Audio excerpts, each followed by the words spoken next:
Sziasztok! Megnézzük, hogy mi újság az ikerlángoknál, mit tudhatunk meg az ő jelenlegi helyzetükről, hogy van ez a kapcsolódás. Most, hogy ilyen nagyon erőteljes energiák vannak, és ezek az energiák arról szólnak, hogy hogyan lendítse tovább a kapcsolatoknak a stagnálását, vagy ha nem is stagnál, de még a következő szintre, úgyhogy megnézzük, hogy most ez az ikerláng kapcsolódás, amit látunk most, azt hogyan befolyásolják az energiák. Az én olvasásomban kizárólag egy férfi és egy nő kapcsolódása az ikerláng kapcsolódás. Az égi hátteret azt nem szoktam itt mondani, de az megvan, hogy miért és hogyan. Tehát ez nem egy szimpla, egyszerű földi párkapcsolat, ami különleges, meg nem is tehát nem is az a lelkitársi szerződésen alapuló, ez egy teljesen más jellegű, és kifejezetten azért jön létre, hogy ez a két lélekhez fejlődjön, méghozzá a szellemi síkon előbbre jutás a cél, és itt mindig az egyik húzza a másikat, és általában a nő az, aki fejlettebb, ennek megvannak a történelmi okai, mert a férfiak nem a lelki dolgokkal voltak elfoglalva az előző pár ezer évben, hanem nekik más szerepük volt, és most van az a kegyelmi állapot, hogy a férfiak is foglalkozhatnak a lelkükkel, mert eddig az elmúlt időszakban, legalábbis az elmúlt 80 évben nem voltak háborúk, nem volt olyan mértékű küzdelem, amilyen azt megelőzően volt, úgyhogy ezért van most ilyen sok, az én tapasztalatom szerint is, de megnézzük, hogy akiknek az energiája itt van, mit tudhatunk meg az ő kapcsolatukról. Ennek az ikerláng párnak milyen a jelenlegi kapcsolata, mit tudhatunk meg erről az ő kapcsolatukról, milyen ez a kapcsolódás.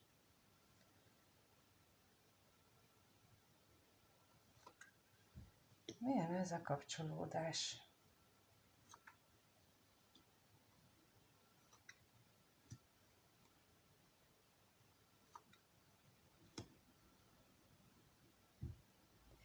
Úgy tűnik, hogy a férfi ikerláng nagyon rosszul érzi magát.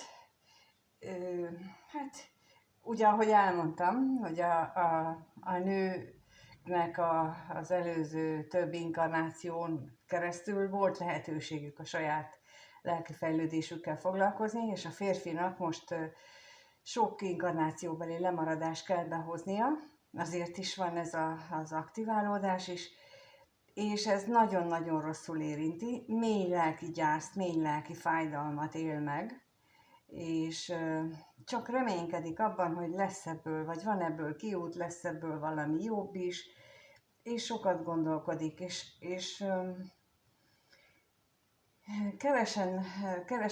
kevés olyannál találkoztam a férfiak részéről, akik már vannak azon a tudatossági szinten, hogy elmennek valaki, vagy néznek ilyen videókat, és valahogy próbálnak információt összegyűjteni arról, hogy mi történik velük. A többségük meg mint itt is csak gondolkodik, hogy mi nem stimmel ő vele, és itt le van ragadva saját magánál, hogy mi nem stimmel ő vele, miért van ez a szörnyű helyzet, amiben ő jelenleg van, és miért éli meg ezt ilyen rosszul. Megnézzük még a betegséget, hogy ez mit tudhatunk meg erről. Mi ez a betegség?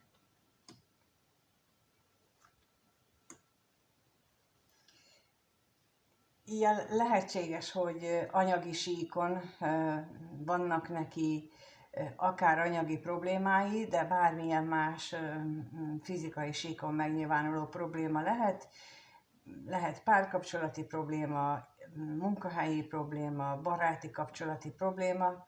A lényeg az, hogy most kifejezetten ezt úgy mondjuk a szívére veszi, tehát jobban megérinti, mint egyébként más időszakban, mert valószínűleg azért, mert ebben van neki egy olyan ismétlődés, amire rá kellene ismernie, hogy mi ismétlődik. Tehát mi az, amit ebből neki észre kellene venni, És itt ez a gondolkodás is valahogy itt legfeljebb odáig terjed ki, hogy hát olyan, mintha ilyet már láttam volna. Tehát ez a déjà vu érzés lehet benne, hogy olyan ismerős ez a helyzet. De hol voltam ebben? Mit csináltam ebben? Mikor voltam ebben?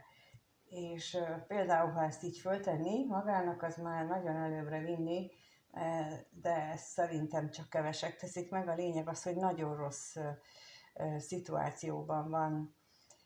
Még az özvegy férfira is kérnék szépen.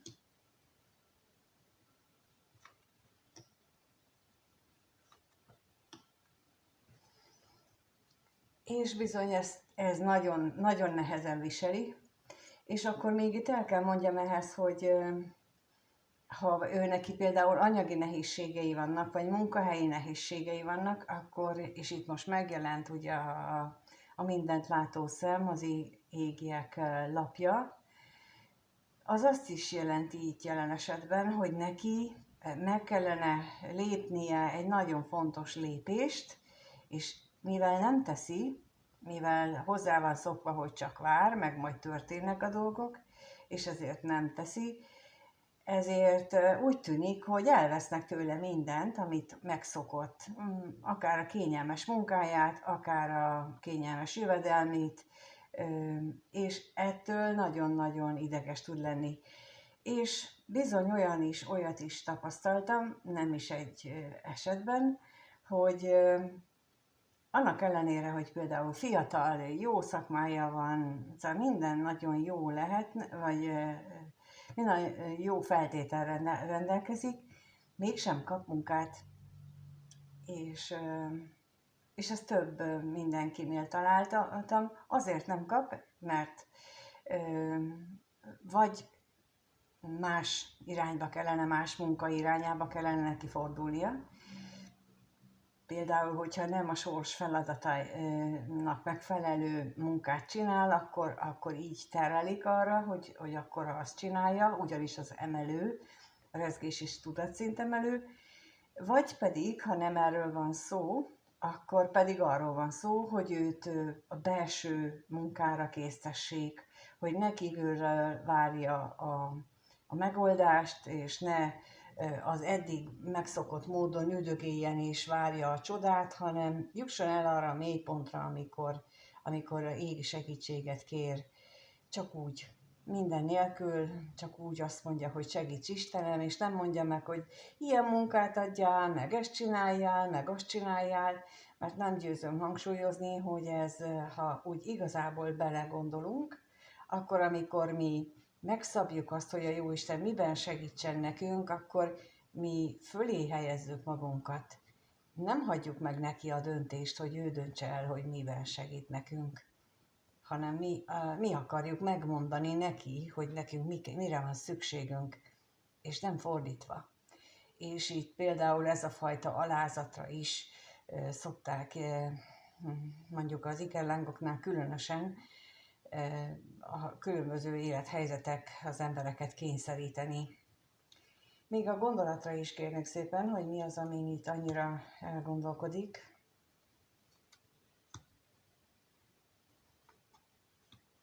Akár az is lehet, hogy vannak neki költséges szokásai, vagy költséges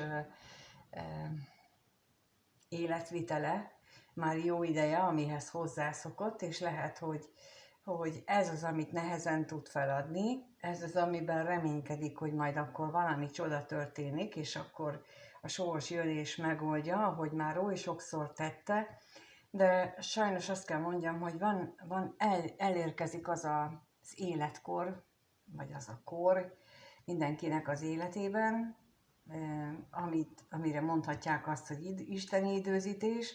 Én meg azt mondom, hogy meg van tervezve, mindenkinek körülbelül hasonló időszakban, és amikor ez elérkezik, akkor viszont hiába mondja azt valaki, hogy de hát én ehhez szoktam, meg nekem van, az egyszerűen eltűnik minden, eltűnik a vagyon, eltűnik a munka, eltűnik a pénz, és ott marad egyszerre egymaga, és akkor, és ennek megint az a célja, hogy tudjon kérni, megtanuljon kérni alázattal. No, hát akkor megnézzük a következőben azt, hogy ők hogyan gondolnak egymásra, mit gondolnak egymásról. Itt az ikerláng pár tagjai, hogyan gondolkodnak egymásról, kettőt kérek, és először a férfi, mit gondol a nőről, és a nő a férfiről.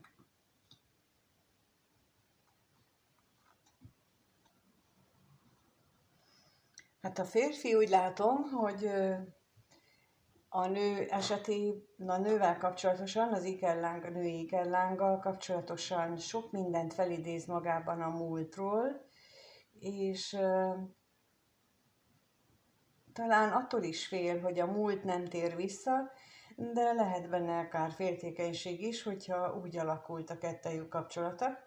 Úgyhogy emiatt meg is kérdezzük, hogy mit tudhatunk meg erről bővebbet.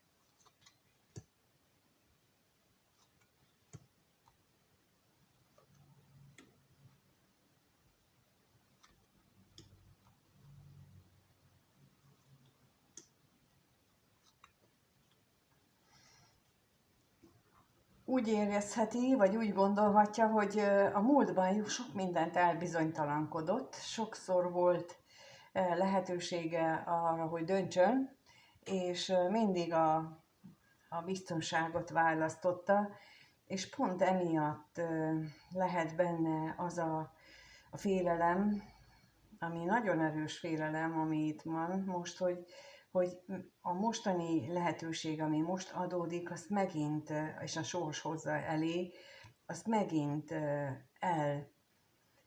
eltéblábolja, és nem mer beleállni abba a döntésekbe, amire szükség lenne. És olyan, mint hogyha, ugye az előbb mondtam, mint hogyha ő egyfajta mintát látna, hogy jaj, ilyen helyzetben már voltam. És itt is lehet egy olyan szituáció, amiről ő felismeri, hogy jaj, hát a múltkor is döntöttem. A múltkor is így voltam, és akkor úgy döntöttem, hogy. És ilyenkor az lenne a jó, hogyha ezt megértenénk, hogyha ezt mondjuk, hogy úgy döntöttem, hogy, és újra ugyanabba találjuk magunkat, az azt jelenti, hogy az rossz döntés volt. Egyértelműen rossz döntés volt.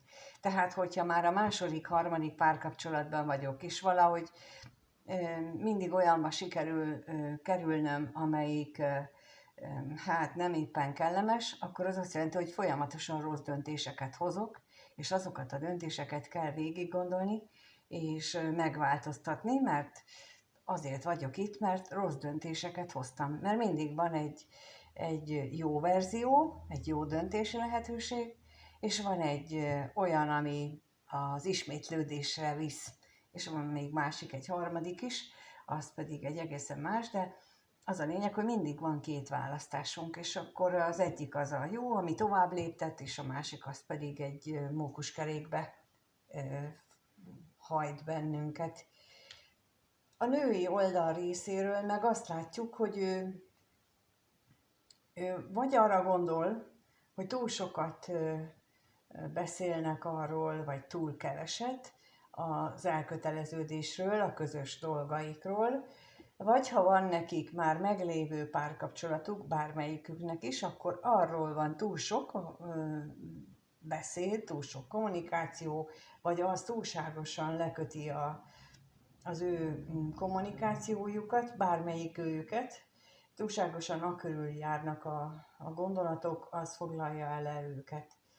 Meg is nézzük akkor, hogy mi tudhatunk meg erről bővebben.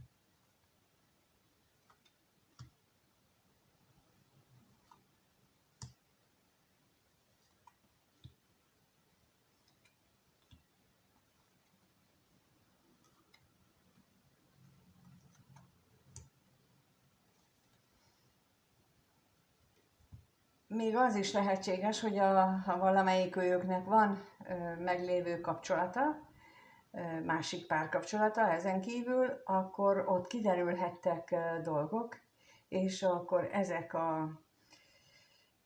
a nehezítés belejött. Az is lehetséges, hogy ott valaki behazudta, hogy ez a kapcsolat nincsen. Az is lehetséges, hogy ezt a hazugságot cipeli magával, és akár erről is beszélhet a, vagy a gondolataiba előveszi, vagy hogy hogyan mondja el például a társának, hogy ő mit hazudott, mert hogy nem akar például ilyen hazudozós képben feltűnni, de az is tudni kell, hogy ilyen szituáció megint egy ilyen égi teszt ebben az ikellán kapcsolódásban, és azt tesztelik, hogy hogyan reagál egyik vagy másik erre a dolog, vagy erre az eseményre, meg a másik cselekedetére is. És akkor itt nagyon fontos ez a csiszolódásnak a menete, hogy lássuk az embert is, mert ugye az ikellán kapcsolódásnál nagyon fontos, hogy tudni, hogy ők olyan nagyon mélyen kapcsolódnak egymáshoz, olyan, hogy érzékelik egymás energiáit messziről is, viszont ez nem elégséges ahhoz, hogy ebből egy kapcsolódás legyen, egy igazi kapcsolat, ehhez rengeteg evilági, tehát emberi, anyagi síkon meglévő belső gyermeksérüléstől kezdve mindenféle negatív dolgunkat le kell vetni, mert különben, amíg az nem történik meg, addig őket nem engedik együtt élni. Vagy ha úgy tűnik, hogy lehet, hogy ez már megvan, és összeengedik, akkor biztos, hogy szakítás lesz a vége, mert ha nincsenek kész arra, hogy kellően toleránsok legyenek a másikkal, és elfogadóak, tehát ha nincsenek az elfogadás tudatszintjén, még az együttlétükkor sem, mert le tudják ám húzni, hiába megadják a föntiek ezt a magas tudatszintet alapból, de aztán amikor ők együtt vannak, akkor ha túlságosan erős a negatív energia bennük, akkor az le tudja húzni. Mit gondolok, hogy mit értek itt a negatív energia alatt? Hát például, hogyha egy időig tudja csak valamelyik őjük féken tartani azt az alapbeállítottságát, hogy ő egyébként nagyon félénk, hogy ő nagyon sok félelmet él meg. Például rengeteg halak energiája van. A halak energia alapvetően negatív szinten, vagy alacsony szinten rengeteg félelemmel jár, viszont a halak energiának, hogyha már sikerül följebb menni, akkor az isteni egységélmény, a megélése, és tehát az ott már viszont nagyon pozitív, és az lenne a cél, de ehhez nagyon nehéz úton keresztül, nagyon sok nehézségen keresztül vezet az út. Elég nehéz volt elmondani. Szóval, hogy így mindennek megvan így az alacsony szintje, és többnyire ezt élik az emberek, és hogyha túlságosan domináns, és a kapcsolódás egy bizonyos szakasza után ez visszaerősödik, akkor lehúzza a kapcsolat tudatszintjét, és már nincs meg bennük az egymás iránti elfogadás, nem érik el gyakran még a szeretet, vagyis az igazság szintjét sem. Lecsúsztak már a szeretetről az elfogadásra, aztán az elfogadásról már az igazságra, a bátorság szintjére is, és bizony le lehet csúszni, és akkor az egész küzdelem, ami előtte ment, az megy a lecsóba. És bizony ez nagyon fontos, hogy ezt tudni kell itt az ikellán kapcsolódásnál. És a gondolatokat ennek alárendelve lenne jó megélni, de megnézzük, hogy az érzelmek terén hogyan állnak ők, mit éreznek egymás iránt, itt is kettőt kérek, mit érez a férfi, mit érez a férfi a nő iránt,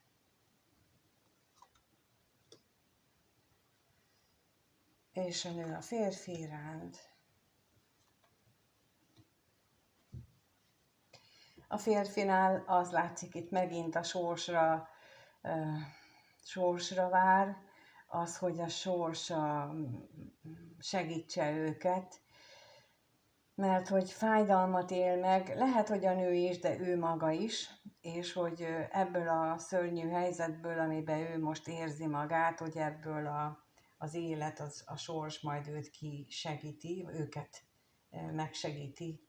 Megnézzük, hogy mit tudhatunk meg erről bővebben itt.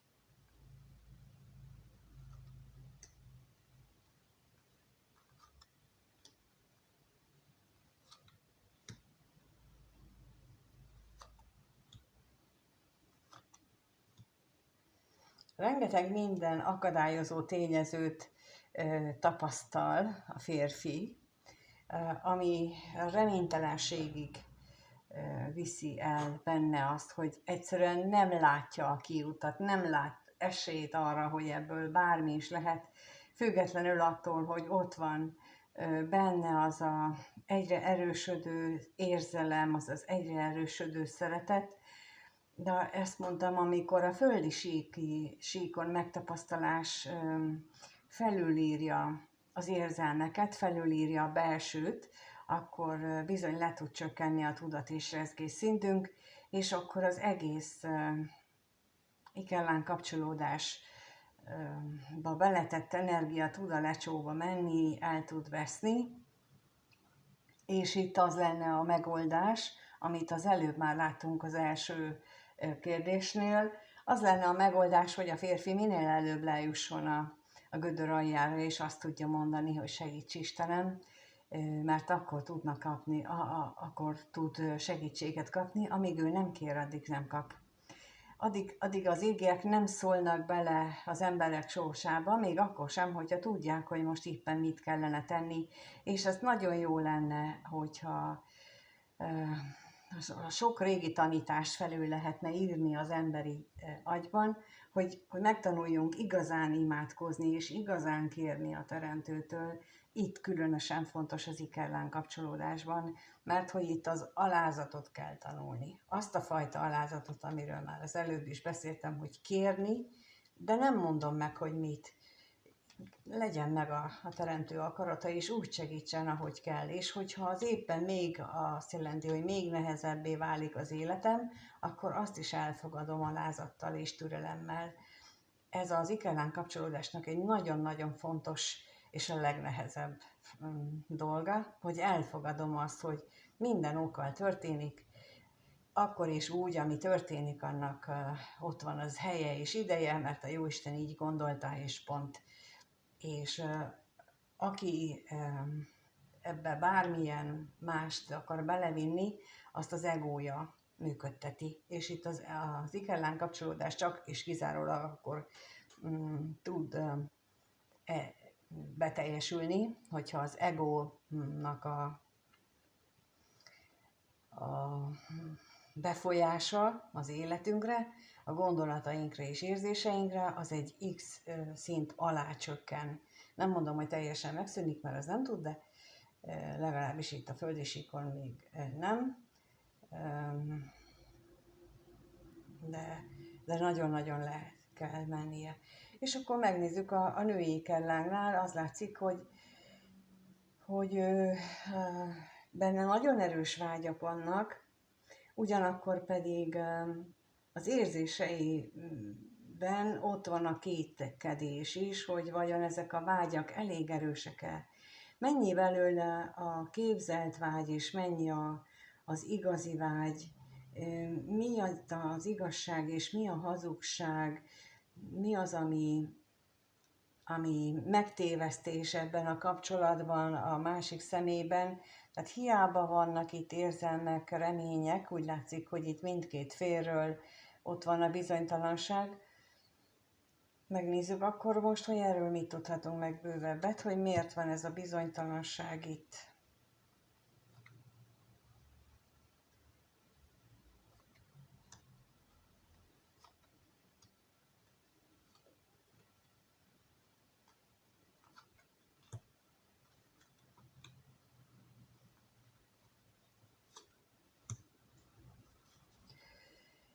A bizonytalanságot tulajdonképpen az okozhatja, hogy nagyon erős benne a féltékenység.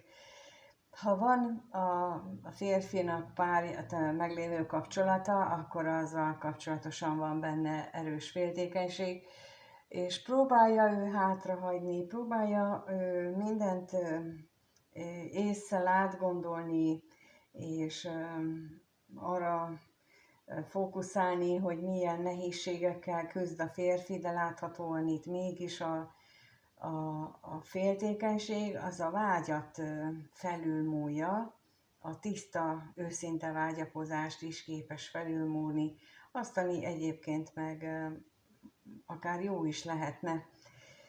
Úgyhogy itt is azt érzékelem, hogy itt is egy olyan leckén mennek ők keresztül, most mind a ketten, egy olyan teszten, inkább így mondom, hogy az van tesztelve, hogy mit bírnak el, mit bírnak elviselni a földi síkon, és mennyire képesek megtartani az alázatot az égi irányba, amit már korábban elértek. Megnézzük akkor, hogy mire számíthatunk a következő 1-2 hetes időszakban itt az ikerlángoknál, mi hogyan alakul az ő sorsuk, mit tudhatunk meg az ő kapcsolatukról a következő időszakban, hogyan alakul az ő kapcsolatuk, erről mit tudhatunk meg.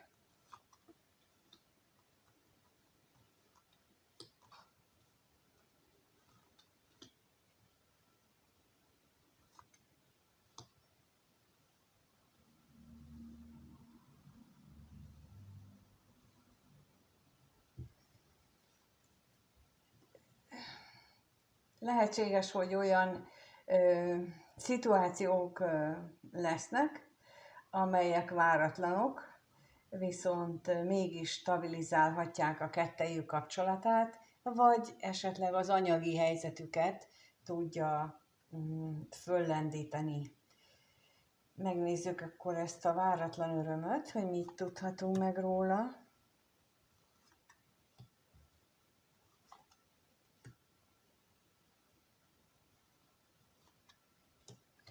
Ahogy az elején mondtam, lehet, hogy nekik lehet egy olyan beszélgetés, vagy jó lenne egy olyan beszélgetés, ahol erről ezt megbeszélnék.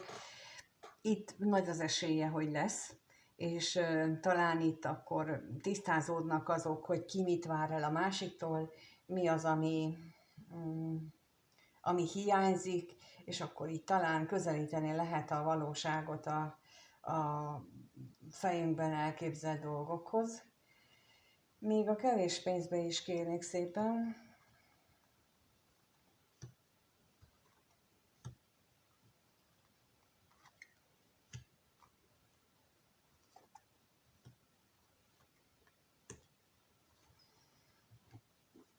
Ott lehet a félelem, hogy az érzések és a sors közbeavatkozására tulajdonképpen a kapcsolat megújul. Itt lehet az is, hogy amint mondtam, hogy valamelyiküknek, ha van meglévő kapcsolata, akkor abban történik megújulás. Most augusztusban a mérlegben jár a Vénusz, tehát az érzelmek azok inkább ott, vagyis hogy a saját házában felerősödnek, és a rákban jár a Mars, az a másik ilyen, tehát a férfiaknak, tehát a férfiúi erőnek a bolygója, az pedig megint csak az otthonnak, a családnak a fontosságát helyezi előtérbe, és így lehetséges, hogy egyeseknél, ahol ennek megvan az alapja, ott